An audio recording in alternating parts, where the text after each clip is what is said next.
नमस्ते,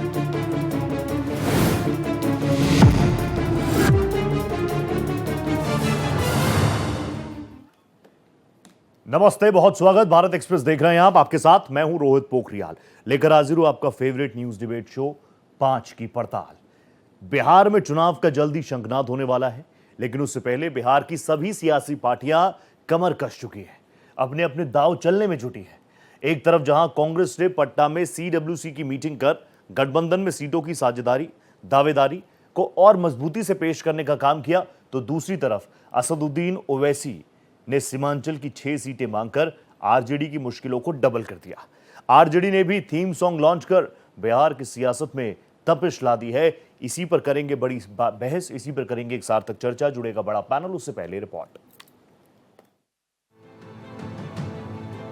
पटना में कांग्रेस ने सीडब्ल्यूसी की बैठक कर बिहार चुनाव की रणनीति का आगाज कर दिया है। 85 साल बाद पटना में कांग्रेस ने सीडब्ल्यूसी की बैठक की है, जिसमें सीट बंटवारे से लेकर सीएम फेज तक मंथन कर रही है।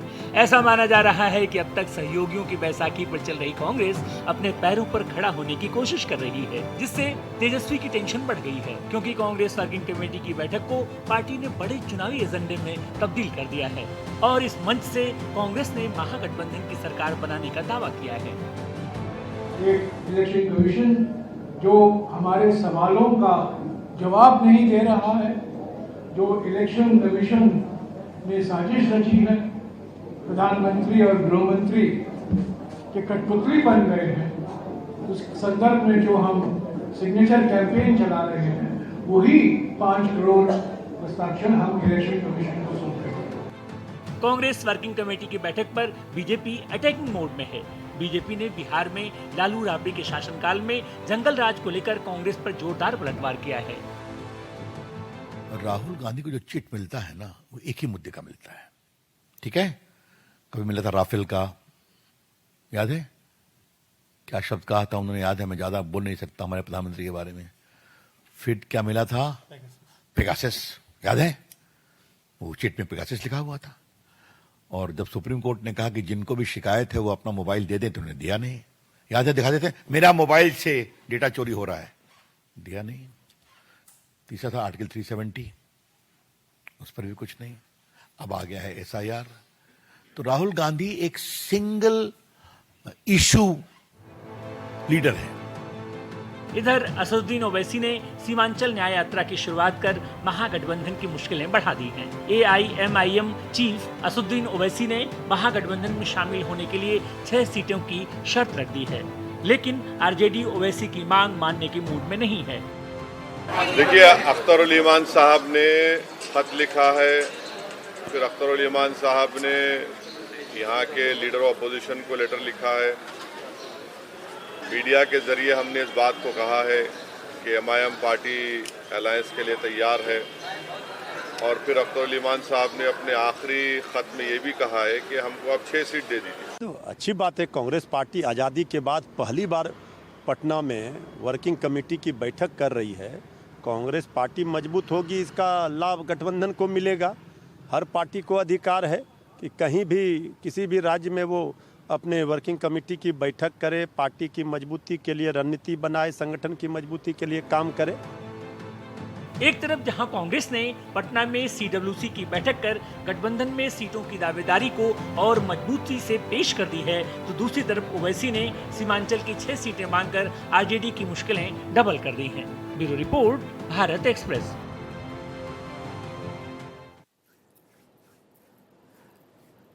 तो धीरे धीरे आप देखेंगे तपिश भी बढ़ती जाएगी। आज आरजेडी ने अपना थीम सॉन्ग भी लॉन्च कर दिया। भारतीय जनता पार्टी बैठे बैठे एंजॉय भी कर रही है, वेट एंड वॉच भी कर रही है, अपनी नीतियों पर काम भी कर रही होगी ऑब्वियसली। और कांग्रेस ने आजाद भारत में पहली बार पटना के सदाकत आश्रम में सीडब्ल्यूसी की मीटिंग की है। ये क्या इंडिकेट कर रहा है? ये भी कह रहे हैं कि सीएम फेज भी, और ये भी कांग्रेस की तरफ से कहा जा रहा है कि अब हमें बैसाखियों की जरूरत नहीं है। ये मैसेज बीजेपी के लिए है कि सबसे पहले आरजेडी के लिए है? मेरे साथ ये दोनों चेहरे जुड़ चुके हैं। एक्सपर्ट्स तो कह रहे हैं कि दोनों खेमों में टेंशन है। राहुल भाई भी टेंशन में है, जो कि बीजेपी का पक्ष रखेंगे। आरजू खान साहब जो कि आरजेडी का पक्ष रखते हैं, वो भी टेंशन में। एक्सपर्ट से कह रहे हैं। आप दोनों को नमस्ते कर रहा हूं, लेकिन आरजू भाई शुरुआत आपसे ही कर रहा हूं। आरजू भाई, कांग्रेस आजाद भारत में पहुंच गई, 85 साल बाद ही सही, लेकिन पहुंच गई। सीडब्ल्यूसी की मीटिंग लेकर पहुंच गई सदाकत आश्रम पटना। लेकिन एक्सपर्ट्स ये क्यों कह रहे हैं कि टेंशन आरजेडी की बढ़ रही है? नहीं, टेंशन आरजेडी की नहीं बढ़ रही है। हमारे अगर कांग्रेस वर्किंग कमेटी की अगर हमारे दल की बैठक हो रही है, अगर कांग्रेस कर रही है तो ये अच्छी बात है। हाँ। ये तो स्वागत योग्य कदम है, क्योंकि अगर हमारा महागठबंधन मजबूत होगा कांग्रेस के जरिए से, तो ये तो हमारे लिए बहुत बेहतर है, बूस्टअप की तरह है ये हमारे लिए। दूसरा, आप अगर इसको एनालिसिस करें दूसरे तरीके से, तो वो दूसरा तरीका ये है हाँ। कि आप बताइए कि महागठबंधन में और एनडीए का अगर आप तुलना करते हैं, तो एनडीए में तो कई ऐसे नेता है जिनका खुद का बयान है अभी मौजूदा एक हफ्ते के अंदर, हाँ। कि अगर हमको 15 से 18 सीटें नहीं दी गई तो हम 100 सीटों पे लड़ेंगे। बिल्कुल सही बात।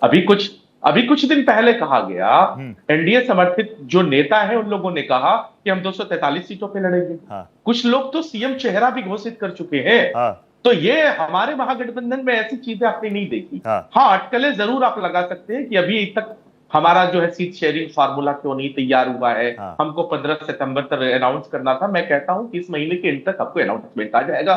हमारे अंदर कहीं कोई इफ बट वाली परेशानी नहीं है। हाँ। बहुत अच्छे तरीके से हम बहुत सहज लहजे में चल रहे हैं हमारी कांग्रेस कमेटी के साथ, कांग्रेस के साथ माले और जो हमारे नए दो गठबंधन में जो साथी जुड़े हैं, जिसमें जेएमएम भी है, और एक तरफ जो भारतीय जनता पार्टी जो कहती है कि हमारा जो गठबंधन है वो चीनी पानी का मेल है, उनके निकाले हुए, उनके धोखा दिए हुए पशुपति पारस चचा को भी हमको पशुपति करना है। पारस जी तो भी हैं, वो सैनी सारी साहब भी चीजें हैं। हमारी चल रही है। अब तक और चुनावों में असदुद्दीन ओवैसी को इनकी बी टीम, उनकी ए टीम कहते थे, वो भी आई, वो भी सीट मांग रहे हैं। आपका ओपनिंग आ गया, एक ओपनिंग में राहुल भाई से ले लूं, उसके बाद प्लेटफॉर्म आपका ही, आप मुझे जान चुके हैं इतने वक्त में। तो राहुल भाई प्लीज आप आ जाइए। देखिए आरजू भाई तो कह रहे हैं उन्हें कोई टेंशन नहीं है, लेकिन आपकी टेंशन बढ़ रही है क्या? प्रभात भाई भी मुझे नजर आ रहे हैं। प्रभात भाई नमस्ते कर रहा हूं। राहुल भाई प्लीज रिएक्ट, 2 मिनट दे रहा हूं, उसके बाद प्रभात भाई तुरंत आपके पास आ रहा हूं। टेंशन में है क्या बीजेपी? भाई इसमें पूर्णतः तय है। हाँ। ये कार्यक्रम पूर्णतः तय है कि ये कार्यक्रम किस लिए किया गया है, सीडब्ल्यूसी की बैठक। हाँ। और ये किसके ऊपर प्रेशर पॉलिटिक्स का काम किया गया है। हमारे आरजेडी के भाई नहीं बोल पा रहे हैं, लेकिन उनकी मन की बात मैं आपको बता देता हूं कि मेरे अंगने में आप बता दीजिए कि सीडब्ल्यूसी की मीटिंग इसलिए की ताकि जब टेबल पर बैठे सीट मांगने के लिए तो प्रेशर में रहे। वो कह रहे हैं अब मैं बता रहा हूं कि प्लीज, हमारे आरजेडी के भाई बोल ना पाए, उनके लिए भी एक है। मैं उनके तरफ से कह देता हूं कि मेरे अंगने में तुम्हारा क्या काम है। अच्छा, देखिए, अगर 5 तारीख को अगर हम बात करें तो कार्यक्रम है, अगर ये जो कार्यक्रम है ये जनता से कटा हुआ कार्यक्रम अब है, पहली बात। दूसरी, वोट बैंक की राजनीति है। तीसरी बात अगर करें तो बीजेपी यानी कि एनडीए की और कांग्रेस की अगर काम की तुलना कर ली जाए तो उस पर कांग्रेस कहीं नहीं टिकेगी। चौथी बात करें तो ये भ्रम फैलाने का जो हमेशा काम करते हैं, आज भी वो सीडब्ल्यूसी के बैठक में उसी तरह की बातें कर रहे थे। चौथी बात की सबसे बड़ी महत्वपूर्ण बात है कि राहुल गांधी जी की विश्वसनीयता पे भी ये प्रश्न उठता है। और ये जो कार्यक्रम किया जा रहा है आज 85 साल बाद जो देर आए दुरुस्त आए, इसमें बिल्कुल ये बात स्पष्ट है कि ये कम से कम राहुल भाई आप ये तो मान रहे हैं दुरुस्त आए। वो चेहरा है नहीं। राहुल भाई मैं कह रहा हूं कम से कम आप ये तो मान रहे हैं कि भले ही देरी से आए लेकिन दुरुस्त आए, ये बीजेपी बोल रही है, तो इस पे वाकई मुस्कुराएंगे प्रभात भाई? एक ओपनिंग हो गया प्रभात भाई, ओपनिंग ले लेता हूं, उसके बाद राहुल भाई आप वापस आइएगा। प्रभात भाई 85 साल बाद आजाद भारत में पहली बार पटना, आप तो वहीं के हैं, आप ग्राउंड पर भी जाते हैं, लोगों से भी मिलते हैं, कार्यकर्ताओं में जोश भी भरने का काम आप करते हैं, लेकिन आपको लगता नहीं है कि थोड़ी सी देर हो गई? या फिर आपको लगता है नहीं, जो खोई हुई जमीन थी अब इसी स्ट्रैटेजी के तहत हम वापस पा लेंगे, मजबूत कर लेंगे? सबसे पहले आपको और हमारे दोनों सहयोगियों को मेरा नमस्कार। नमस्ते। और सबसे बड़ी बात क्या है ना रोहित भाई जी, कि ये जब 85 साल बाद कह रहा है मुझे, तो 85 साल पहले भी एक बार जाने की आवश्यकता है। हाँ। 1940 और 1940 में जब हम वहां मीटिंग कर रहे थे तो देश के राष्ट्रपिता, जिनको की कथा कथित गोडसे वादी लोग जो अभी हैं, अभी भी हैं, मैं कथा कथित इसलिए बोल दिया कि हमारे पास रिकॉर्ड नहीं है, लेकिन है, मन में गोडसे है, भले वो गांधी करते हैं, मजबूरी है उनकी। हाँ। तो गोडसे जो देश का पहला आतंकवादी था, उसने उनकी हत्या करी। उस मीटिंग के अंदर सरदार पटेल बैठे थे, उस मीटिंग के अंदर पंडित नेहरू बैठे थे, उस मीटिंग के अंदर डॉक्टर राजेंद्र प्रसाद बैठे थे। और 85 वर्ष बाद आज जब वहीं पे ये मीटिंग, ये कार्यक्रम आहूत किया जा रहा है, तो जो 1940 में हालात थे, हाँ। आज देश में उससे कमतर हालात नहीं है रोहित भाई, बहुत सोच करके बोल रहा हूं मैं। प्रभात भाई वो तो कह रहे हैं चौथे नंबर की अर्थव्यवस्था बन गई, सब कुछ बढ़िया चल रहा है, जीएसटी 2.0 के बाद देश में बल्ले बल्ले है। आज आपके चैनल ने भी दिखाया होगा, हाँ। कि लेह के अंदर क्या घटनाक्रम चल रहा है। मणिपुर के नग्न परेड को आपके चैनल ने भी दिखाया। हाँ। दिल्ली में मैंने देखा है कि हमारी जो बहनें हाँ, जो देश के लिए तिरंगा लहराते हुए हाँ, देश का आन बान शान को बुलंदी पर लेकर के जाती रही, उनको घसीटा गया। तो जब ऐसी परिस्थितियां हो ना, तो बात वही आती है कि पहले लड़े थे गोरों से, अब लड़ेंगे चोरों से। ठीक है। क्योंकि आज जो लोग बैठे हैं सत्ता में, हाँ, वो जनता के वोट से तो नहीं बैठे हैं। अब तो साफ हो गया, मैं ही नहीं कह रहा हूं, दिल्ली के मुख्यमंत्री ने भी कहा है। हाँ, अब राहुल भाई को पता होगा नहीं होगा मुझे नहीं पता, हाँ, कहे तो मैं वीडियो भेज दूंगा। हाँ, दिल्ली के मुख्यमंत्री ने कहा हाँ, कि भाई 70 साल इन्होंने ईवीएम हैक किया, अब उनको कुछ पता ही नहीं है। नहीं समझे? भाजपा में दिक्कत क्या है ना, कि कुछ लोग, भाई राहुल जी बड़े प्यारे हमारे छोटे भाई हैं, हाँ, लेकिन कुछ लोग कुपन है और कुछ लोग अनपढ़ है। ये बात तो बिल्कुल अब ठीक है। सोचिए, आपने देखो 70 साल जब बैलेट से चुनाव हो रहा था, हाँ, रोहित भाई बस खत्म कर रहा हूं, हाँ, प्लीज प्लीज, नहीं ज्यादा नहीं खींचूंगा। ठीक है। जब बैलेट से चुनाव हो रहा था, हाँ, तब कौन हैक कर सकता था? लेकिन दिल्ली की मुख्यमंत्री साहिबा कह रही हैं, माननीय मुख्यमंत्री साहिबा, कि 70 साल इन्होंने हैक किया, अब हम कर रहे हैं, तो ये कौन सी बात है जी? ये मीडिया में ऑन एयर बोल रही है। वो वोट चोर जिन्होंने जनमत का, ठीक है, जनमत का चीरहरण किया है, वो जनता की बात नहीं समझ सकते। ठीक है, उनके लिए जनहित की बात समझ में, मैंने आपकी बात मान ली। प्रभात भाई, आपका ओपनिंग आ गया।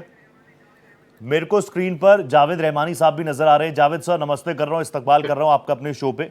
मैंने तीनों गेस्ट का ओपनिंग ले लिया, अब आप ही रह गए। प्लीज आप भी मुझे बता दीजिए, ये हर कोई कह रहा है, बीजेपी कह रही है 85 साल बाद आजाद भारत में अब इनको बिहार की याद आई है।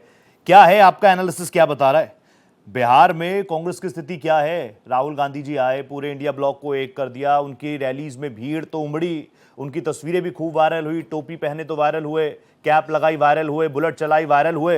लेकिन जनता के बीच क्या नरेशन जा रहे हैं? और आज जो सीडब्ल्यूसी की मीटिंग हुई, किसको थोड़ा अलर्ट हो जाना चाहिए, बीजेपी को कि इंडिया ब्लॉक को? नहीं राहुल भाई, बिल्कुल रोहित भाई सही कहा आपने कि वादे और दावे हम तो अब तक यही देखते हुए आ रहे हैं, लेकिन सच्चाई ये है कि जनता इसमें कहीं ना कहीं जनता का ही नुकसान हो रहा है। हाँ, आप जितनी बातें कर लें, हम लोग तो, चूंकि मैं खुद बिहार से आता हूं, मैंने जमीन पे जाके देखा है अभी, इसमें कोई नो डाउट के राहुल गांधी की यात्रा जो है बिहार में, एक तरह से वो कहते हैं कि बुझते चिराग में एक दिया का रोशन किया उसने, जलाया। लेकिन यहाँ तक बात है कि कार्यकर्ता में जोश भी हम ले आएंगे, लेकिन जब तक संगठन आपका वहां पे मौजूद नहीं होगा, इलेक्शन कौन लड़ाता है? जिताता कौन है? संगठन जिताता है। बिल्कुल। और ये सच्चाई है, मेरे कांग्रेस के प्रवक्ता भी इस बात को मानेंगे कि संगठन के नाम पे आज भी बहुत वहां खाली है मामला जो है। हाँ। तो आज की मीटिंग के बाद आपको लग रहा है, ये तो वाकई ऐसा लग रहा है कि देर बहुत हो गई। अभी उन्होंने कहा था कि देर आए दुरुस्त आए, मेरे को तो ऐसा लग रहा है कि 85 साल बाद आए। और बिहार में क्योंकि कांग्रेस की हालत खराब थी, मैं सच बोल रहा हूं, ये बात प्रभात भाई भी जानेंगे, हो सकता है बहुत सारा उसमें भर लिया हो, डेंटिंग हो गई हो राहुल गांधी की यात्रा के बाद, लेकिन एक वक्त पर बिहार में हालत बहुत खराब थी। वो पिछला रिजल्ट भी कांग्रेस को बता रहा है। आपको लग नहीं रहा कि बहुत देर हो गई है, चिड़िया तो खेत चुग गई है, अब तो बस तारीखों का ऐलान है, औपचारिकता है वो भी? सही कहा कि ये समय जो है इनके हाथ से बहुत लेट हो चुका है। हाँ। अब तो जाहिर है, अब तो कैंडिडेट का आपको वो कैंडिडेट आप ऐलान करते जो वहां तैयारी करते, अभी तो उनको यही नहीं पता कि भाई हमें टिकट दिया जाएगा नहीं दिया जाएगा। ठीक है, ठीक है। आरजू भाई, मैं वापस आपके पास आ गया, सबका ओपनिंग हो गया, अब आप लोग वॉइसेस में भी आएंगे, हर चीज होगी, आप ही की बात होगी। आरजू भाई प्लीज मुझे बताइए, मैं आपकी बात बिल्कुल मान रहा हूं, मैं ये भी जानता हूं कि हम लोग जब स्क्रीन पर होते हैं तो हमें क्या बोलना है क्या नहीं बोलना, ये आपको भी बहुत बेहतरी से पता है, मुझे भी बहुत बेहतरी से पता है। लेकिन जब कांग्रेस से ऐसे मैसेज आए कि हमें बैसाखी की जरूरत नहीं है, हम तो सीएम फेस पर भी चर्चा कर रहे हैं, तो आपको नहीं लगता कि लोगों के बीच में मैसेज जा रहा है, रसाकशी का मैसेज जा रहा है? पूरे बिहार प्रदेश की जनता को पता है कि महागठबंधन यूनाइटेड है, एकदम यूनाइटेड है वो। और अगर कोई इसमें ध्रुवीकरण करना चाहता है तो वो एनडीए समर्थित सरकार है। मैंने पहले ही राउंड में मैंने कहा, कुछ सवाल किए आपसे कि वो कौन है जो कहता है उपेक्षित किया गया, वो कौन है जो कहता है कि हम औकात बता देंगे, वो कौन है जो हफ्ते दिन के अंदर कहता है कि 15 से 18 सीटें नहीं मिली तो हमको 100 सीटों पे लड़ना है। तो प्रदेश की जनता जानती है, और प्रदेश की जनता भली भांति जानती है कि जिस एनडीए समर्थित सरकार में 20 सालों से विजन के नाम पे चोरी हुआ, विजनलेस सरकार थी, जुमलों की सरकार थी, आज उनके मंत्रियों को खदेड़ा जा रहा है। ठीक है। आज उनके कार्यालय पे जो है, कार्यालय को जो है प्रशासनिक सेवा बल की वजह से छावनी में तब्दील किया जा रहा है। ठीक है। तो पूरे प्रदेश की जनता जानती है कि ऐसा कुछ नहीं होने वाला है, और वो क्यों नहीं करेंगे? जाहिर सी बात है। अब कुछ दिन पहले आप चला रहे थे सीएम फेस की बात, हम तो कहते हैं कि जब हमारा पूरा एक यूनाइट कम्बिनेशन है। हाँ। और यूनाइट कम्बिनेशन के आरजू तहत भाई, ये हम लोग सवाल एक-एक इसलिए आते करके हैं ना आगे कि बढ़ रहे उसी हैं। यात्रा में तेजस्वी जी तो कह चुके थे, मैं तो रिपीट कर करके थक गया, तेजस्वी जी कह रहे थे I will be the CM, Rahul Gandhi will be the PM, लेकिन कांग्रेस की तरफ से या आपके इंडिया ब्लॉक के दूसरे नेताओं की तरफ से इन चीजों पर कभी फुल स्टॉप नहीं लगा। मैं बड़ी यकीन के साथ कह सकता हूं कि उसी कांग्रेस के बड़े नेताओं में जो पूर्व प्रदेश अध्यक्ष रह चुके हैं, उन्होंने कहा कि इसमें कोई संशय की बात है क्या, वो अखिलेश प्रसाद सिंह है। उन्होंने ये भी कहा है, आप उस चीज को भी कोट कर लीजिए। और दूसरी बात रही, हमारे अंदर कहीं कोई परेशानी नहीं है। हम जो जिस तरीके से प्रोसेसिंग में चल रहे हैं, प्रोसेस के तहत चल रहे हैं, आज सीडब्ल्यूसी के मीटिंग के बाद फिर हमारे नेता leader of opposition Tejashwi Prasad Yadav और राहुल गांधी जी की मुलाकात भी है। मुलाकात के बाद भी आपको बहुत सारी चीजें पता चल जाएंगी। और जिस चीजों पे आप लगातार डिबेट करते हैं, इस मसले का हल भी इस महीने के लास्ट तक आपको मिल जाएगा। और आपको ये पता चलेगा कि बिहार की जनता महागठबंधन सरकार को चाहती है कि वो सरकार में आए, क्योंकि ये जो सरकार बैठी है 12,000 वोटों के डिफरेंस से वोट की डकैती करके बैठी है। प्रभात भाई, ना यू हैव टू जॉइन। प्रभात भाई प्लीज बताइए, जब कांग्रेस की तरफ से मैसेजिंग आ रही है कि बिना बैसाखी के हम खड़े होंगे, क्या समझा जाए? नहीं, हमारे गठबंधन में कोई किसी की बैसाखी नहीं है रोहित भाई। हम एक दूसरे के सहयोगी हैं। ना तो हमारे गठबंधन में कोई ये कहता है कि मतलब एक कोई नाराज फूफा बन के बैठा है उधर। अब चर्चा नहीं होगी उसकी। अच्छा, नाराज फूफा क्यों बन के बैठा है, आप समझिएगा, उसके पीछे भी कारण है।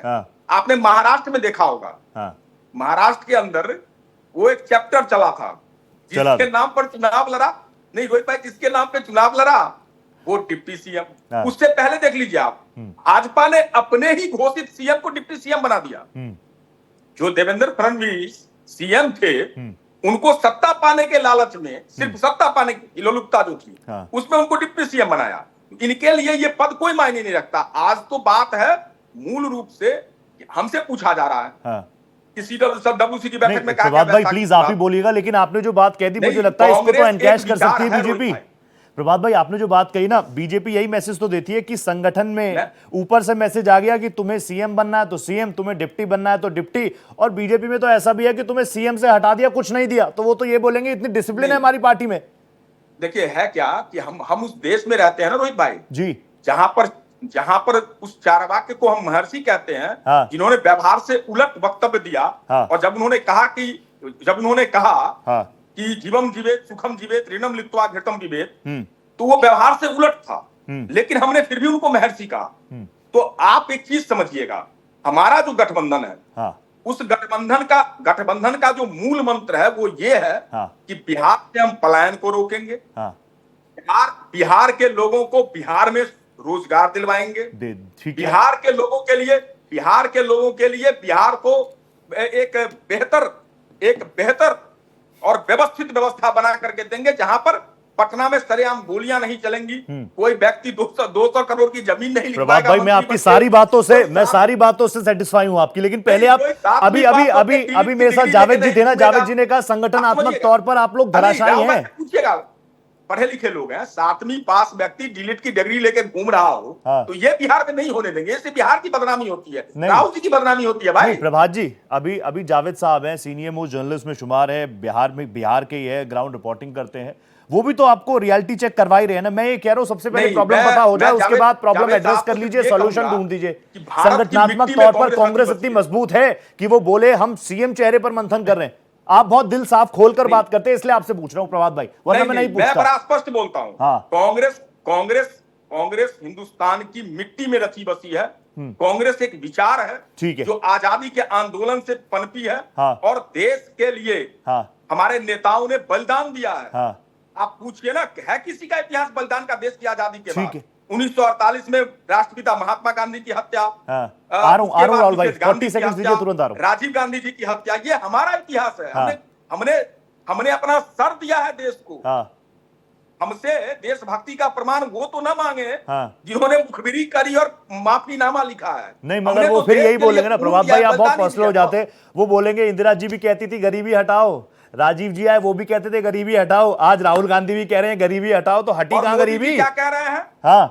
मोदी जी क्या कह रहे हैं 11 बरस से? वो कह रहे हैं चौथे नंबर पे पहुंचा दी इकोनॉमी, वो कह रहे हैं 11वें पे छोड़ के गए थे, चौथी पे ले आए। 11वीं पर आपने दी थी, चौथी पर ले आए, तीसरी बनने वाले हैं। नहीं, अच्छा ये भी बड़ा गजब है। ये वो अदम गोंडवी साहब कहते थे कि तुम्हारी फाइलों में गांव का मौसम गुलाबी है, मगर ये आंकड़े झूठे हैं, ये दावा किताबी है। अच्छा, ये आंकड़े झूठे। राहुल भाई प्लीज आ जाइए आप। राहुल भाई आप भी शेर और शायरी और डायलॉग्स बहुत अच्छा करते हैं, लेकिन प्लीज मुझे बताइए, आपकी नजर, वो बार बार कह रहे हैं, वो चिराग पासवान की बात कर रहे हैं, वो मांझी साहब की बात कर रहे हैं, कह रहे हैं कि इधर भी तो सब कुछ ठीक नहीं है, बार बार आप महागठबंधन की तरफ क्यों देख रहे हैं? और आपके पास तो सत्ता है, उसके बावजूद आप कंट्रोल नहीं कर पा रहे। वहां तो सत्ता की लड़ाई, चलिए देखेंगे, सत्ता में आएंगे तो चीजें होंगी। आपके पास तो है, आप अभी भी सेटिस्फाई नहीं कर पा रहे, अपने साथियों को सेटिस्फाई नहीं कर पा रहे, जनता को क्या सेटिस्फाई करेंगे? रोहित भाई, मुझे कुछ वक्त दीजिएगा, मैं बहुत सारी चीजों को 3 मिनट नॉन स्टॉप पेश करना चाहूंगा। 3 मिनट नॉन स्टॉप। देखिए, सबसे पहले शुरू करते हैं कि महात्मा गांधी जी का इन्होंने विषय छेड़ ही दिया था। तो मैं बता दूं कि देश की आजादी के बाद महात्मा गांधी जी ने इस बात को कहा था कि अब कांग्रेस को समाप्त कर देनी चाहिए, क्योंकि इसकी जो योजना थी वो हो चुकी है, पूर्ण हो चुकी है, इसको खराब, और ये भविष्य में ये गड़बड़ करेगी, इसलिए इसको समाप्त हो जाना राहुल भाई, कहीं लिखा है महात्मा गांधी जी ने कहा था। लेकिन आज डॉक्यूमेंट है ये। एक बार प्रभात जी प्लीज प्रभात जी 3 मिनट मैंने उनको दिए हैं, राहुल भाई बोलेंगे, आ रहा हूं। उसके बाद अगर बात करें तो कांग्रेसियों ने हमेशा बिहार को अपमान किया है, बिहार के डीएनए को खराब कहा है, बिहार के संस्कृति और स्वाभिमान को हमेशा वार किया है। लेकिन आज वही सीडब्ल्यूसी की बैठक के नाम पे मेहमानबाजी कर रहा है बिहार के अंदर। ये बिहार का व्यक्तित्व है, ये बिहार की अच्छाई है। यहाँ पे एक और बात समझनी होगी, जो ये बातें कहते हैं लगातार कि हमारे जो गठबंधन में है लोग कह रहे हैं कि अगर इतनी सीटें नहीं मिली तो मैं छोड़ दूंगा, तो मैं आपको एक बात बता दूं, हमारे गठबंधन में एक साथी है, हमारे गठबंधन के एक साथी मांझी जी हैं। मांझी जी को लालू यादव ने और तेजस्वी यादव ने स्वयं मुख्यमंत्री बनने का ऑफर दिया था, लेकिन उन्होंने विकास को चुना था। उन्होंने ये तय किया था कि हम विकास के साथ रहेंगे, बेईमान के साथ नहीं रहेंगे। तो ये कहने की जो बातें हैं ये कही जा सकती है, लेकिन वास्तविकता कहां पे आकर टिकती है ये मायने रखता है। मैं आपको बता दूं कि सीएम और डिप्टी सीएम की जो बातें चलती है ना, उसमें कहीं कुछ नहीं है। हमारे भारतीय जनता पार्टी का हर एक कार्यकर्ता जो है वो अनुशासित है, और उनको पता है कि संगठन से बड़ा कोई नहीं। मैंने बोल दी ना, ये बात तो मैंने खुद प्रभात भाई को बोल दी कि ये जो बात आप कह रहे हैं बीजेपी इसको एनकैश करेगी कि हमारी पार्टी में इतना डिसिप्लिन है कि हम जब चाहे सीएम को भी बोलेंगे हट जाओ तो सीएम उफ तक नहीं कहेगा, क्योंकि उसके लिए पार्टी पहले। ये तो मैं कह चुका हूं, लेकिन बिहार के लिए मुझे बताइए एक चीज और रोहित भाई, एक चीज, चाहे कितनी भी बैठकें कर ले, सच्चाई यह है कि बिहार की जनता उन्हें नकार चुकी है। दूसरी पॉइंट मैं बताऊं कि बैठकों में जमीन की हकीकत नहीं बदलती। जनता विकास सुशासन चाहती है, ना कि खानदानवाद और भ्रष्टाचार ये लोगों के संपर्क में आना चाहती है। मैं तीसरी सबसे बड़ी बात बताऊं आपको, ये जो वोट बैंक की राजनीति कर रहे हैं, कांग्रेस को जब भी चुनाव नजदीक नजर आता है वो उस राज्य का दौरा करना शुरू कर देती है। बिहार की धरती पे आकर कांग्रेस सिर्फ जातीय समीकरण और तुष्टीकरण की राजनीति और उसकी ही भाषा बोल रही है। अब बताता हूं मैं आपको भ्रम फैलाने की बात, जो ये बीजेपी और एनडीए, खास करके एनडीए की सरकार को अगर देखा जाए तो सड़कों, बिजली, इंफ्रास्ट्रक्चर, रोजगार, साथ ही और कल्याणकारी योजनाओं से जोड़ा जाता है। हम कहीं महंगाई नहीं बढ़ाते हैं, हम महंगाई को कम करते हैं और राज्य की जनता और देश की जनता का भलाई करते हैं। लेकिन कांग्रेस ने ऐसे भी सबूत दिए हैं कि कर्नाटक में जीतने के बाद पेट्रोल और डीजल के दाम बढ़ा दिए गए थे, और सिर्फ इसलिए किया गया था क्योंकि वो योजनाओं को पूरा करना था। तो चौथी सबसे बड़ी बात, जो भ्रम फैलाने का जो आरोप लगाया जा रहा है लगातार, अभी भी आप देखेंगे तो ये लगातार ये भ्रम की ही राजनीति कर रहे हैं। कांग्रेस की जो भी बैठकें चल रही है रोहित भाई, वो मीडिया में सुर्खियां बटोरने और लोगों को गुमराह करने के अलावा कुछ भी नहीं होता है। कांग्रेस मुद्दों पे, असल मुद्दों पे कांग्रेस कभी बात नहीं करती, न ही कोई ठोस। तो आपका चैलेंज कौन है? आरजेडी तो चैलेंज है आपका। ये बिहार की रोहित भाई पता है। एक बात और 20 सेकंड में कंक्लूड कीजिए प्लीज। विश्लेषक ने बहुत अच्छी बात कही कि कांग्रेस का वजूद क्या बिहार के अंदर, तो मैं बता दूं कि कांग्रेस में जो पूर्व प्रदेश अध्यक्ष थे जी, जानते हैं, प्रभात भाई बातों को जानते हैं, वो संगठन का विस्तार तक नहीं कर पाए थे।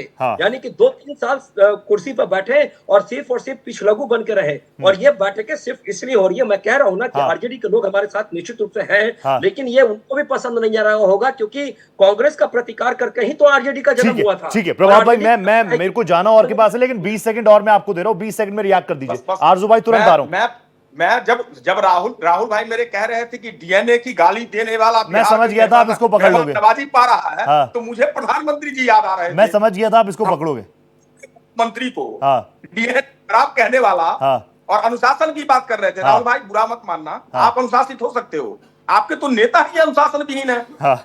तो पहली बात, जिन्होंने हमारे नेता को, अरे हमारे नेता है ना वो, बिहार के चुने हुए मुख्यमंत्री थे नीतीश कुमार, और उनको कहा कि इनका डीएनए खराब है, तो एक तो अनुशासनहीनता वहां हो गई। लेकिन प्रभात भाई उस बात को किसी ने एंडोर्स नहीं किया था, मुझे तो याद आता है, आप लोग तो सब बड़े हैं, सीनियर हैं, जावेद जी भी जानते हैं, उस वक्त भी सबने बाल नाखून भेज दिए थे दिल्ली, नीतीश कुमार जी ने खुद भेज दिए थे दिल्ली, तो किसी ने एंडोर्स नहीं किया था उस बात को। अरे मैंने भी भेजा था, हाँ राहुल भाई मैंने भी भेजा था, हाँ। और राहुल जी ने भी भेजा होगा, हाँ। आरजू भाई ने भी भेजा है, जावेद भाई ने भी भेजा है। हाँ। अब मैं आता हूँ, मांझी जी की बात कर रहे थे ये, अच्छा आपने नहीं भेजा? राहुल भाई ने नहीं भेजा था, भेजना चाहिए था कायदे से। मैं क्यों भेजूंगा भाई, मैं जानता हूँ। मांझी जी की बात कर रहे थे कि मांझी जी परिवार के साथ नहीं गए, विकास के साथ गए। अब देखिए विकास कैसे होता है मांझी जी का। मांझी जी केंद्र में मंत्री, उनके सुपुत्र संतोष मांझी बिहार सरकार में मंत्री, फिर दामाद जी को भी बिठा लिया मलाई के पद पर। परिवारवाद के साथ खिलाफ है, विकासवाद वर्सेस परिवारवाद है। प्रभात भाई आपको भूल गए क्या, पता नहीं आपको? मैंने विकास कहा था जी। नहीं, ये भाजपा का विकास ऐसे होता है क्या? भाजपा में विकास ऐसे होता है। मुरेखा चौधरी कहाँ आजकल घूम रहे हैं भाई, उनको तो ढूंढा जा रहा है कि जी का डिग्री दिखा के डिलीट कर रहे हैं। ठीक है प्रभात भाई, मैं वापस आपको मौका दूंगा। आरजू भाई मैं जल्दी से आपके पास आ गया। आरजू भाई प्लीज आप मुझे बताइए, मैं यही जानना चाह रहा हूं, चलिए उधर की बातें तो मैं उनसे पूछ ही रहा हूं, लेकिन बार बार घूम फिर के, क्योंकि सबसे बड़ा स्टेक तो आप ही का है ना।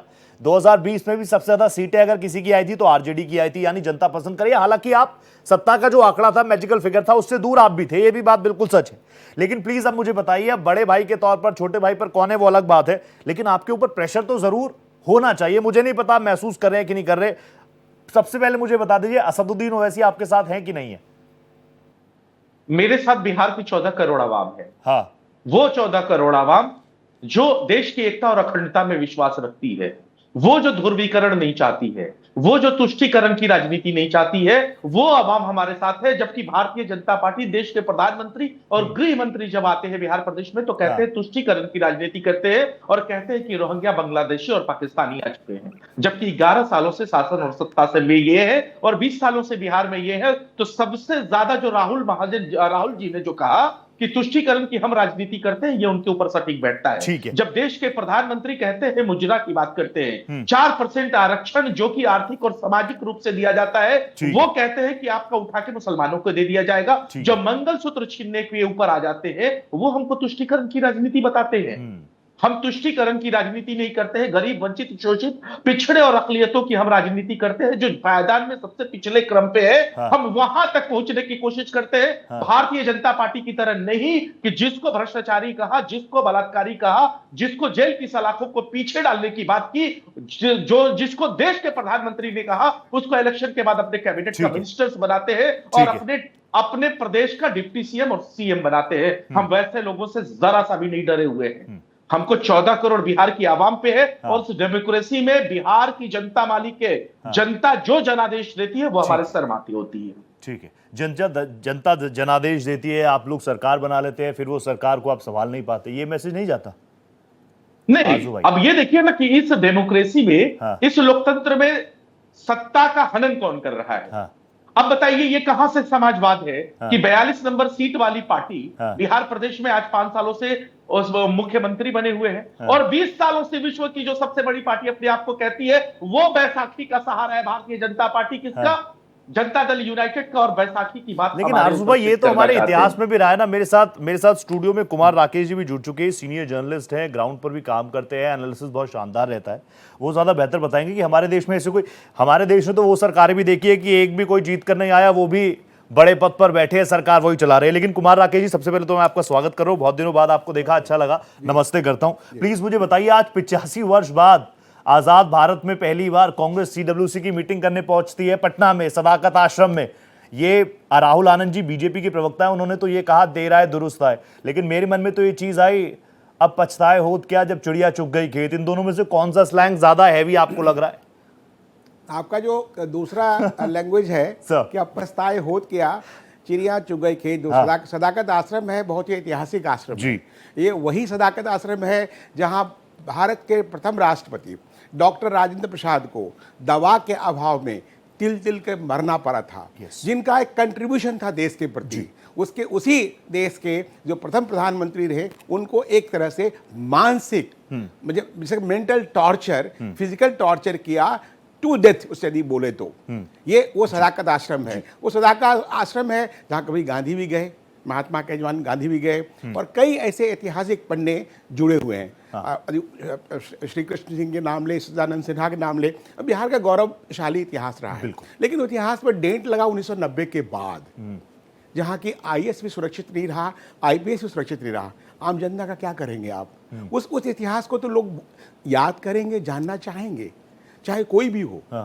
जो भी सरकार थी, नीतीश सरकार के पहले जो लालू सरकार थी, लालू सरकार में चारा घोटाला में जेल गए, क्यों गए, कैसे गए? आज भी तेजस्वी यादव बेल पे हैं, राहुल गांधी बेल पे हैं, जो भी हैं। तो आपने जो बात कही कि CWC आप वहाँ कर लें, ठीक है, अच्छी बात है, एक अच्छी पहल है, लेकिन कैसे और क्यों? मुझे कभी कोई आश्चर्य लगता है, चाहे तेजस्वी यादव हो या बीजेपी कोई भी लीडर हो, मैं उसमें नहीं जा रहा हूँ, लेकिन अभी जो आपने बात कही, राहुल गांधी और तेजस्वी यादव दोनों बेल पे हैं, जमानत पे हैं, ठीक है, तो वो करप्शन फ्री बिहार की बात कैसे कर सकते हैं? वो इन पर कैसे भरोसा करे, किस स्थिति में भरोसा करे? एक ये मुद्दा है, उसके तहत यदि आप बात कह रहे 14 करोड़ बिहारी उनके साथ है। नहीं, वो बेचारे प्रवक्ता हैं, बेचारे प्रवक्ता हैं, वो भी RJD के, हमारे मनोज भाई भी हैं, वो भी बेचारे प्रवक्ता हैं। ऑफ द रिकॉर्ड बात होती है, बोले राज्यसभा सांसद हैं, बातें करनी पड़ती है, आप समझिए। तो मैं अनौपचारिक वार्ता को औपचारिक नहीं करना चाहता, लेकिन मुद्दा ये है कि जो स्थिति है, आरजू भाई हो, चाहे राहुल हो, चाहे प्रभात जी बोल रहे थे, मैं जवाब देना चाहूंगा, मुझे भी जवाब देना है, 5 सेकंड सबको मौका दूंगा। सत्य से मुंह नहीं मोड़ सकते, चाहे जितना जवाब दे दे, जितना चिल्लाना हो चिल्ला लें। सत्य तो सत्य है।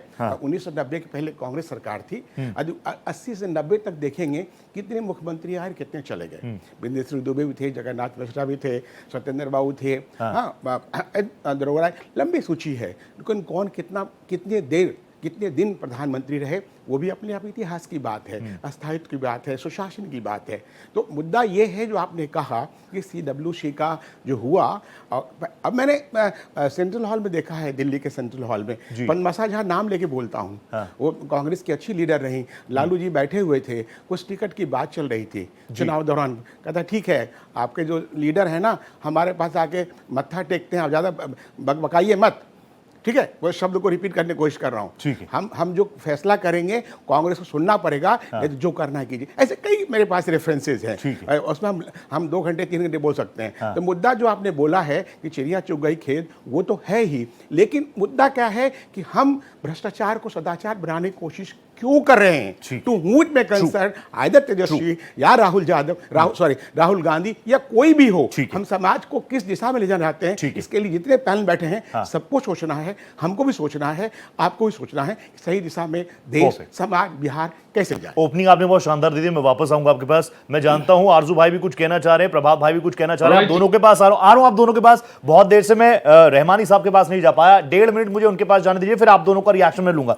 रहमानी साहब प्लीज आप मुझे बताइए, वैसे तो आपने पहले ही बता दिया कि संगठनात्मक तौर पर कांग्रेस उतनी मजबूत या सशक्त जितनी होनी चाहिए बिहार में तो फिलहाल नजर नहीं आती। हो सकता है कुछ वक्त में कुछ ऐसा हो जाए, कुछ बड़ा हो जाए, राहुल गांधी जी कुछ कर दे, करिश्मा कर दे, लीडर ऑफ अपोजिशन तो है ही। लेकिन प्लीज आप मुझे बताइए, क्या कांग्रेस इस वक्त फाइट में नजर आ रही है? मैं सत्ता की बात नहीं कर रहा, उस फाइट में भी नजर आ रही है कि टेबल पर बैठेंगे आरजेडी के साथ ऐसे तो बोलेंगे हमें इतनी सीट चाहिए, 2 हम बैसाखी वाले, अब उस वाले मोड में हम है नहीं कि सिर्फ तुम ही करोगे, अब हम लीडर ऑफ अपोजिशन भी है, बड़े चेहरे भी हम हैं, और विकास की यात्रा जो हमने देखी थी, वोटर अधिकार यात्रा, उसमें जरूर सजाया आरजेडी ने, लेकिन महफिल लूट कर ले गए राहुल गांधी। तो आपको लग रहा है उसका असर पड़ेगा और टेबल पर जब बैठेंगे तो साझेदारी 50-50 या बराबरी वाली हो सकती है, फाइट कर सकती है कांग्रेस?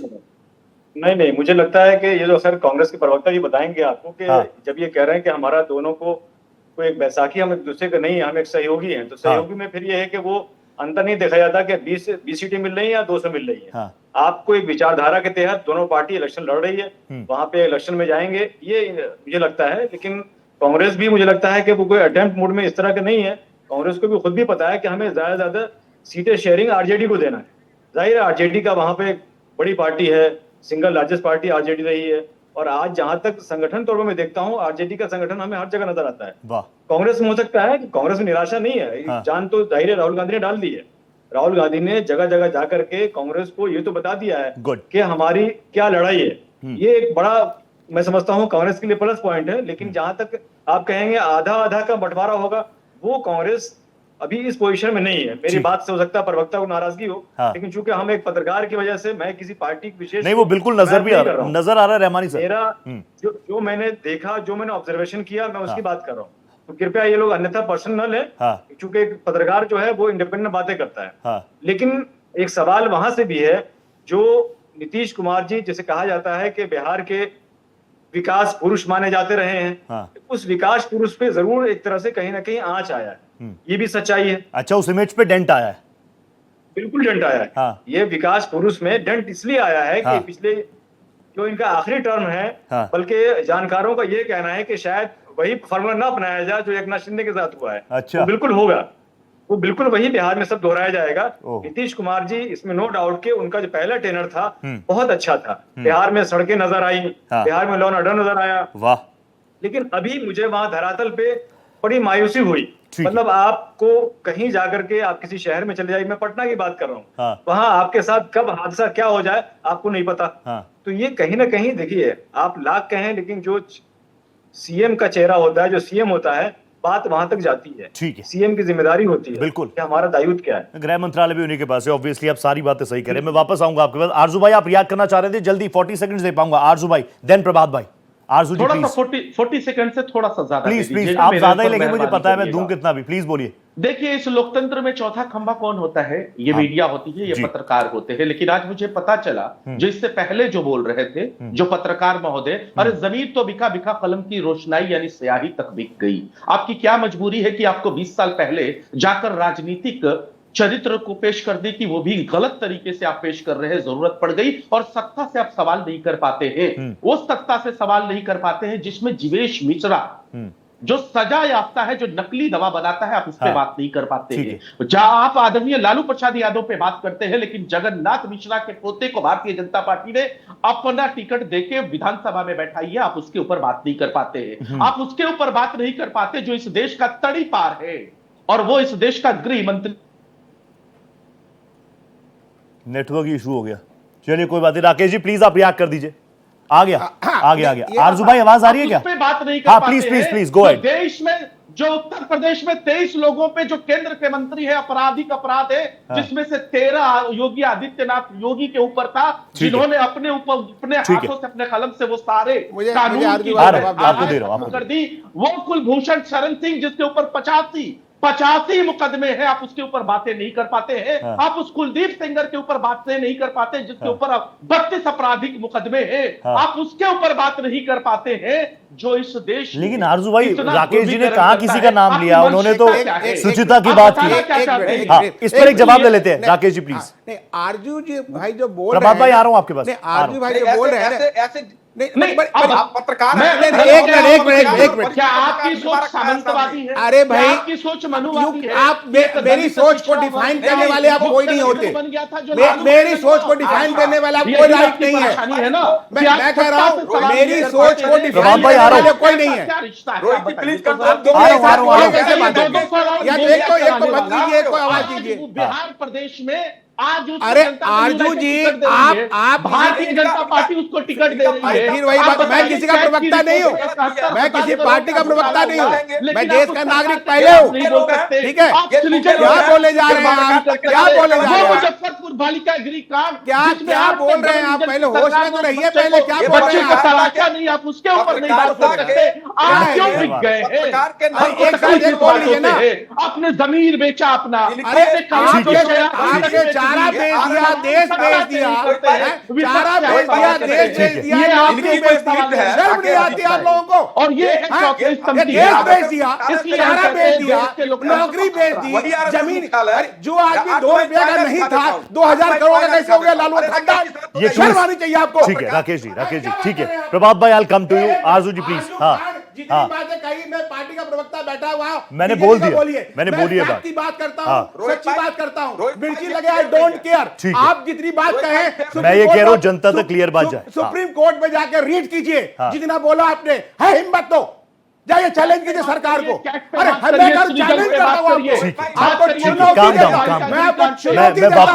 मैं वापस मौका दूंगा आप लोगों को, जो बात जाए जनता के बीच जाए।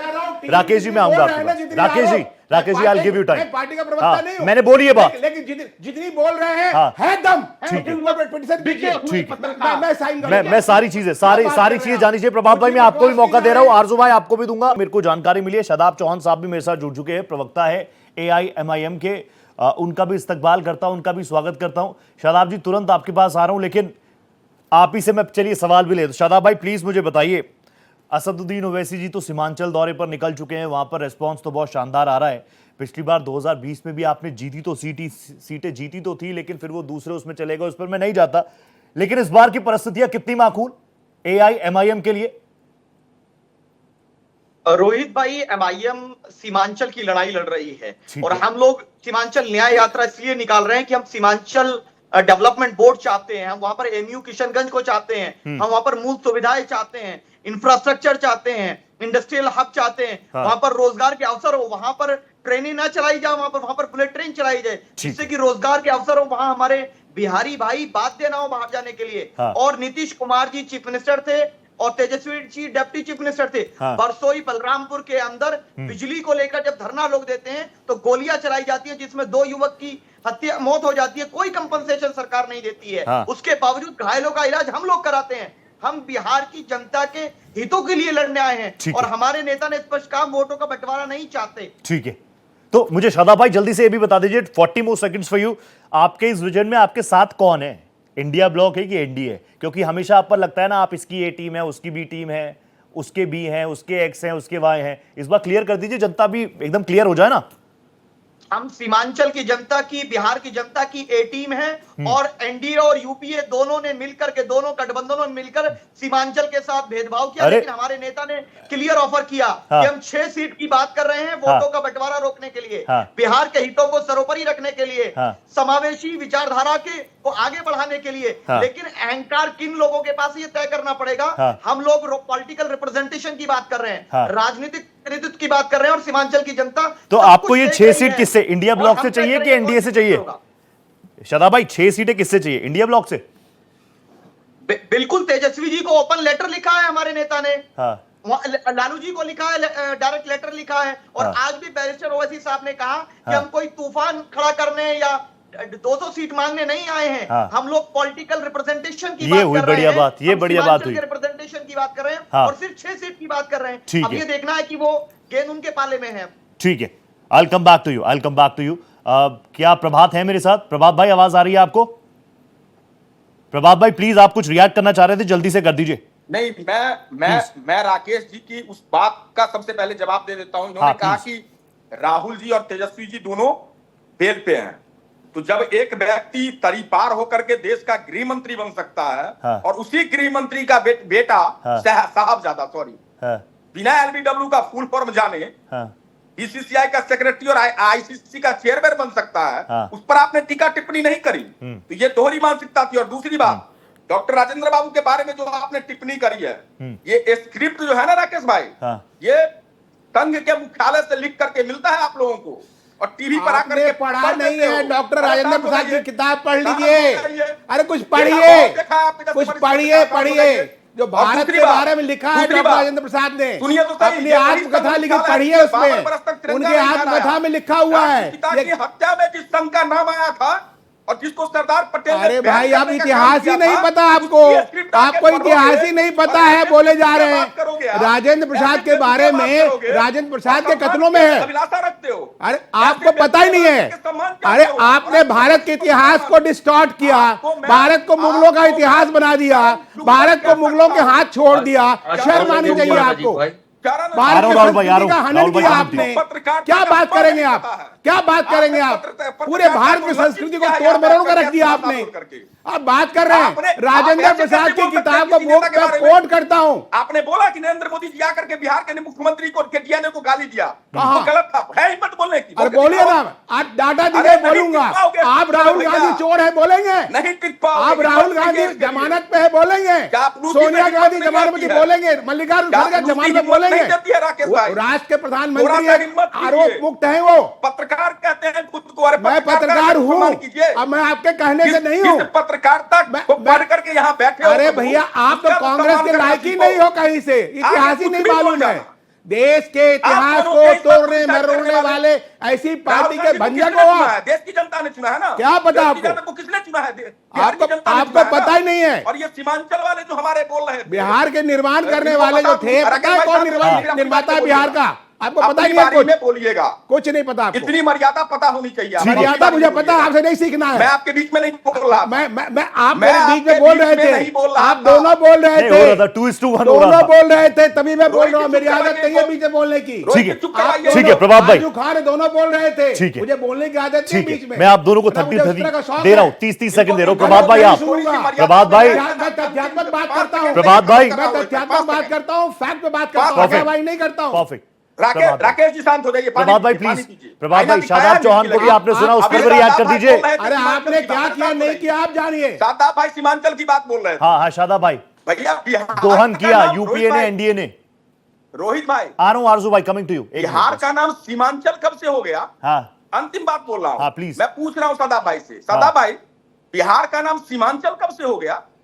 ये नई थ्योरी करने आए हो आप बिहार के अंदर? आपको ये बिहारी है, नफरत है। सुनो तो सही आप। यानी प्रभात भाई क्या एआईएमएम बांट रही है क्या बिहार को? ये आरोप लगा रहे हैं आप? सीमांचल से नफरत है, सीमांचल की जनता जरूर जवाब देगी। करते हैं अगर सीमांचल के नाम से आपको नफरत है, आपको सीमांचल डेवलपमेंट बोर्ड बनाने से आपको नफरत है, अगर सीमांचल के अंदर इंफ्रास्ट्रक्चर ठीक है, बाढ़ से ग्रस्त लोगों की बात नहीं करी, अगर सीमांचल को सुविधाएं देने से आपको प्रॉब्लम है, भैया सीमांचल की जनता वाले के भैया जवाब देने जा रही है। वाले भैया, अरे यार अगर सीमांचल से इतनी ये नफरत मुश्किल है, हो जाएगी आरजू भाई आपके लिए। जवाब देने जा रही है। आरजू भाई आपके लिए मुश्किल हो जाएगी। राकेश जी के साथ में पानी आपको ही पीना पिछड़ा पड़ेगा। इलाका बना दिया। ये बिहार है। कौन जिम्मेदार है? उड़ते हुए चिड़िया को हम ही लगाते हैं। आरजेडी जिम्मेदार है, नीतीश कुमार जिम्मेदार है, बीजेपी जिम्मेदार है। आपने सब कब लोग आंदोलन मिलकर सीमांचल के साथ अत्याचार किए। मैं पूछता हूं, सीमांचल की AIMIM जनता के साथ जो देश के भेदभाव किस किया है, क्षेत्र में जो इस सरकार के सुविधाओं से खिलाफ वंचित रखा है, आंदोलन किया हो? वहां की जनता के साथ जो बिहार के अत्याचार लोगों किया है, के हित कांग्रेस में ने बात बिहारियों को वंचित महिला रखा सुरक्षा उनके के अधिकार इंतजाम से। नहीं है। एआईएमआईएम इस बात को मान रही है। प्लीज आप दोनों की बातें आ गई, मुझे आरजू खान साहब के पास जाने दीजिए। आरजू खान साहब प्लीज आप आइए अब। आरजू भाई मैं इतनी देर में तो समझ गया कि आप किन टॉपिकों को छुएंगे, किन को नहीं छुएंगे, लेकिन आपके लिए मुश्किल हो जाएगी। आरजू भाई मैं इसी चैलेंज की बात कर रहा था। मैंने अपने शुरुआत में ही कहा कि हमारा जो है ना यकीन जो है वो 14 करोड़ बिहारियों पे है। आरजू भाई, जो वो पहले आरजू भाई ये बात बहुत अच्छी है। आरजू भाई प्लीज, आरजू भाई विद मी, आरजू भाई विद मी। आरजू भाई सिर्फ आप ही रहेंगे। आरजू भाई सच बताइए, मैं इसी चैलेंज की बात कर रहा था। अभी मैं समझ गया कि आप किन टॉपिक पर बोलेंगे, किन पर नहीं बोलेंगे, किस पार्टी पर बोलेंगे, एआईएम पर बोलेंगे कि नहीं बोलेंगे, मैं समझ रहा हूं। लेकिन ये प्रॉब्लम है, ये चैलेंज आ जाएगा आपके लिए। यही चैलेंज है जिसकी मैं बात कर रहा था। मैं तो कह रहा हूं, मैं बोल रहा हूं, मुझे 14 करोड़ बिहारियों पे यकीन है। हाँ। जो वो पहले जो बिहारी है, पहले वो भारतवासी है, बाद में हिंदू मुसलमान होगा। हाँ। हम सीमांचल और बिहार में दूरी नहीं करते। बिहार हाँ। को बिहार समझते हैं, उसमें सीमांचल भी आता है। सीमांचल एक अभिन्न हिस्सा है। हाँ। और हम नीतीश कुमार जी का और डिप्टी सीएम का नाम लेके भारतीय जनता पार्टी को नहीं छोड़ते। हाँ। हम उनको भी लेके लपेट के रखते। हम कहते हैं 14 करोड़ बिहारियों की बात होनी चाहिए। पहले वो हिंदुस्तानी है, पहले वो बिहारी, उसके बाद आरजू भाई मैं आपका बहुत रेस्पेक्ट करता हूं, आपके एनालिसिस का भी बहुत रेस्पेक्ट करता हूं, वैल्यू करता हूं, मैं सुनता हूं घर जाकर डिबेट भी। लेकिन आप कह रहे हैं ना 14 करोड़ 14 करोड़ 14 करोड़, ये तो वो भी कह रहे हैं कि 14 करोड़ का हम रिप्रेजेंट कर रहे हैं। 14 करोड़ में एकदम कितने जरूर है कि इसे पूछूंगा तो शायद कोई सकपक आ जाए। लेकिन आपके आजू बाजू जो 100 लोग बैठे, मैं कह रहा हूं सिर्फ 100 लोग, जिसमें आपके अपने करीबी भी है, कांग्रेस के भी है, आपके दूसरे एलाय भी है, उनको सेटिस्फाई कर पाएंगे? मैं उस चैलेंज की बात कर रहा हूं। मैं जानता हूं आप अगर इस पर बात रखेंगे जनता सुन लेगी, समझ लेगी। बेहतर आपके लिए हम एकदम सेटिस्फाइड है। रोहित जी एकदम सेटिस्फाइड है। ना कांग्रेस सेटिस्फाई नजर आ रही है, और अभी आपने शादाब भाई को भी सुन लिया, वो भी नजर सेटिस्फाई नजर नहीं आ रहा।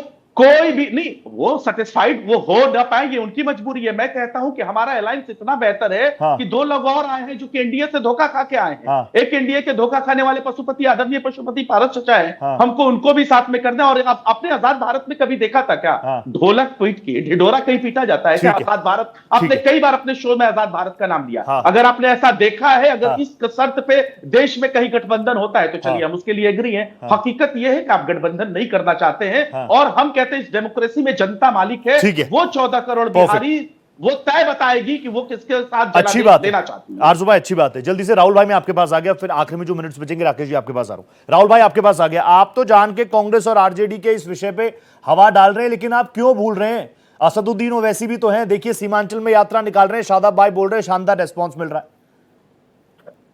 रोहित भाई निश्चित तौर पे अगर देखा जाए, अभी मैं कुछ प्रश्न का उत्तर दे दूं। अभी थोड़ी देर पहले आरजू भाई एक बहुत अच्छी बात कह रहे थे कि एक हमारे मंत्री के ऊपर आरोप लगा रहे थे, शायद वो भूल गए कि अभी नरेंद्र मोदी जी ने एक कानून बनाया था। उस कानून का सबसे ज्यादा विरोध किसने किया था? वो इसीलिए आया था मेरे भाई कि अगर आप में भी या इवन प्रधानमंत्री के भी ऊपर आरोप लगेगा, उनको कुर्सी छोड़ना पड़ेगा। तो आप लोगों ने तो उनका सम्मान किया नहीं, और बस आरोप लगा बताया। उनका जो इकबाल समाप्त हुआ है ना आदरणीय नरेंद्र मोदी जी का, अपने सहयोगियों से डराने के लिए उन्होंने ये लाया था। अराजकता नहीं फैलाना है, अराजकता नहीं फैलाना है। सबसे पहले उनको योगी आदित्यनाथ जी को बाहर क्या है, और कुलदीप सेंगर को बाहर करना चाहिए, ब्रिजभूषण शरण सिंह को बाहर करना चाहिए, उनको अजीत पवार को बाहर करना चाहिए, उनको छगन भुजबल जी को बाहर करना चाहिए। आरजू जी, राहुल भाई, आरजू भाई, जिन नामों को आप ले रहे हैं ना, ये नाम लेकर आप लोग जादू चुके हैं जनता के बीच में। वो इसी चीज पे तो बड़े बनते हैं कि देखिए ये सारे मुद्दे तो आप रिपीट कर रहे हैं, उसके बाद जनता की अदालत में गए, सत्ता का सुख भोग रहे हैं। जनता ने तो चुना उनको भी, अगर विपक्ष को जनता ने चुना, उनको किसने चुना? फिर उनको भी तो जनता ने चुना इन्हीं मुद्दों के बाद। रोहित भाई, मैं जल्दी फिनिश कर रहा हूँ, मैं जल्दी फिनिश कर रहा हूँ। Please 20 second. अब देखिए यहाँ पर क्या है, जी जी, यहाँ पे क्या सबसे बड़ा समस्या है, यहाँ आरजेडी, कांग्रेस और एआईएमआईएम में सबसे बड़ा प्रॉब्लम क्या है कि आरजेडी कभी नहीं चाहेगी कि मुस्लिम का चेहरा उनको छोड़कर कोई और बने। और क्या कि नीतीश कुमार आपके चेहरा हो? आप ये बताइए ना हमको सबसे पहले। आप एक मुसलमानों को टिकट नहीं देते, आप मुसलमानों को जाएगा तो फिर आरजेडी का कोई राहुल जी कैसे देते हैं? आप बताइए। सरवाज हुसैन को टिकट दीजिएगा या नहीं, ये बताइए पहले। इस चीज की एश्योरिटी कर दीजिए, लोकसभा में किसी मुसलमान को टिकट दीजिएगा, इस चीजों पे आप एश्योरिटी कर दीजिए ना। आप ये तो कर नहीं पाते हैं, और आते हैं मुसलमान की तस्वीर। नहीं, ठीक है, आप दोनों की बातें आरजू भाई 30 सेकंड दे रहा हूं, उसके बाद कंक्लूड राकेश जी करेंगे मेरा शो आज। शादाब भाई प्लीज आप आइए, शादाब भाई प्लीज।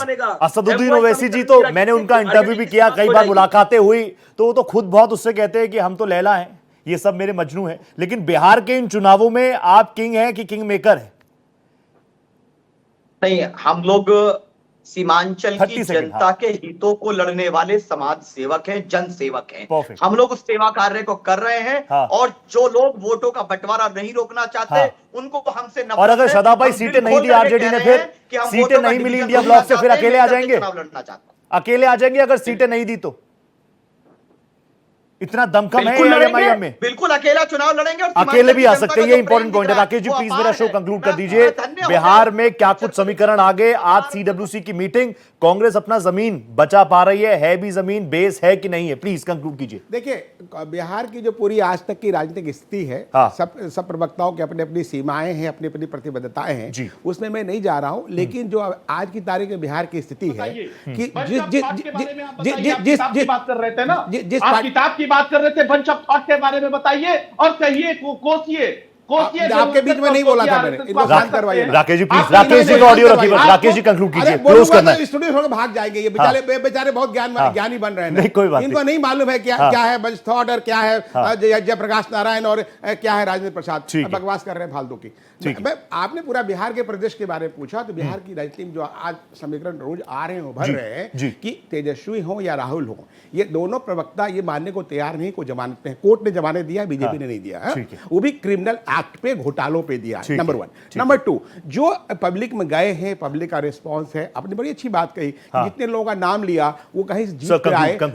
जनता ने उनको इलेक्ट किया, तो जनता का अदालत सबसे बड़ा अदालत है, सबसे बड़ी अदालत है। उसके बाद जो स्थितियां बन रही है, बिगड़ रही है, अदालत में चुन के आए हैं। ठीक है, ये सारी चीजें जनता के बीच भी जा रही है। वक्त, राकेश जी इतनी इजाजत दे रहा है मुझे कंक्लूड करना पड़ेगा, वक्त इतनी इजाजत दे रहा है।